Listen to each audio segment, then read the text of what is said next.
Kagaya nga po ng napag-usapan natin, may pagkakataon pa rin naman sana ang Phoenix Suns na makahabol sa ika-6th seed ng standings ng West kung maipapanalo nila ang mga natitirang laban.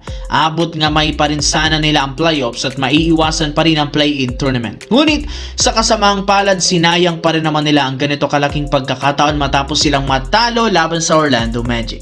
Sinubukan rin naman sana ng Suns na magkaroon ng scoring run sa third quarter para maidikit ang laban, subalit kinapos nga sila sa clutch time. Nasayang dito ang nagawang performance ni Devin Booker na merong 34 points dahil sa pagkatalo at sa pagiging inconsistent, laglag na nga sila sa pampitong pwesto.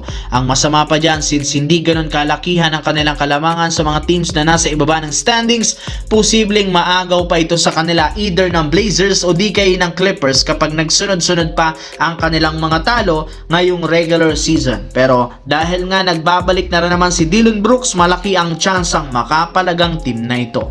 Sa kabilang banda, kung inyo ngang matitignan, tinambakan nga ang Los Angeles Lakers ng Cavaliers sa kanilang unang paghaharap. Kaya hindi na nakapagtataka bakit gutom ang Lakers ngayon na magkaroon ng revenge game. Though naging dikit ang labanan sa umpisa ng lalaro, nang maagang umarangkada ang Cavaliers, hindi na rin naman nila ito pinaporma lalo sa second quarter nang gumana na ang kanilang opensa at depensa. Nasabayan ang physicality ng Cavaliers mapa-opensa. Nagawa nila ditong ma-shutdown si Donovan Mitchell at maging si Evan Mobley. Sinabayan pa ng pagpasok ng halos lahat ng mga ginagawang tira, lalo ni Luka Doncic. Mas lalo pa nga lumaki ang kalamangan ng Lakers sa second half nang magsimula ng mag-init muli ang shooting nila. Pinabilis ni Coach Redick ang pace ng laro sa ginagawa nila ditong fast break na rason bakit hindi sa kanila nakasabay ang Cavaliers. Maging si Harden, hirap na hirap sa makadiskarte ng play. Dinomina rin naman nila ang painted area hanggang sa makuha ng Lakers ang panalo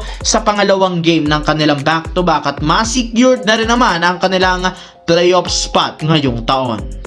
Matagal-tagal na rin naman mula nang mawala si Stephen Curry sa Golden State Warriors at simula niyan hindi na nga naging maganda pa ang nangyari sa team.